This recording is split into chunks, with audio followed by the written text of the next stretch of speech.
तो हमें ये देखना चाहिए कि हमारे द्वारा उगाया गया कांटा ही हमें चुभ जाता है। मैं बात कर रहा हूं समय रैना और रणवीर इलाहाबादी जैसे सो कॉल्ड कॉमेडियन के बारे में। विगत दिनों से लगातार चर्चा चल रही है कि समय रैना ने, रणवीर इलाहाबादी ने जिस तरीके की बात की है वो भारतीय समाज ही नहीं बल्कि पूरे देश के समाज के लिए एक शर्मिंदगी भरा कॉमेडी है। उसको आप बयान कह लीजिए, कॉमेडी कह लीजिए। लेकिन अगर इसके मूल में हम जाएंगे तो इनको बढ़ाया किसने है? हमने बढ़ाया है। आखिर इतने सारे व्यूज आ रहे थे तो कौन लोग थे जो इतने सारे व्यूज को दे रहे थे?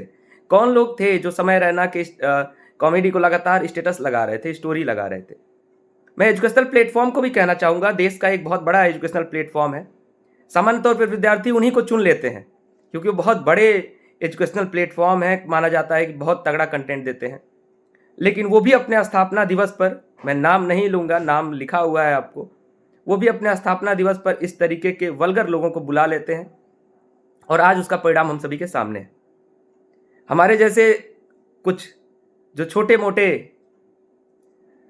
अपने देश को बढ़ाने के लिए जो लोग प्रयास कर रहे हैं, जैसे मैं भी एक एजुकेशनल प्लेटफॉर्म रन करता हूं, लेकिन लोग क्या करेंगे कि ट्रस्ट मुझ पर नहीं करेंगे बल्कि कहेंगे कि जो सबसे बड़ा एजुकेशनल प्लेटफॉर्म है उस पर ट्रस्ट करेंगे।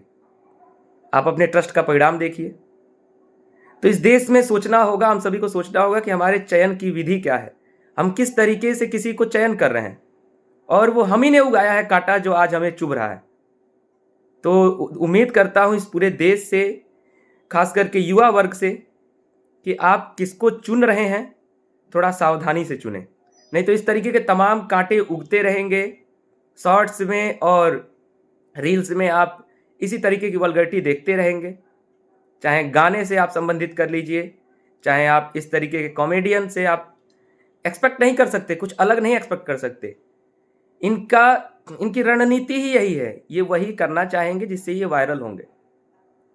तो देश क्या चुन रहा है, देश पर एक बड़ा सवाल है। चुप्पी साधना कोई समाधान नहीं हो सकता।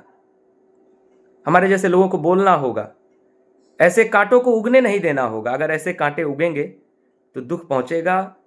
देश विश्वगुरु था, विश्वगुरु बनना चाहता है फिर से, लेकिन देश कहाँ जा रहा है ये हम सभी को देखना होगा।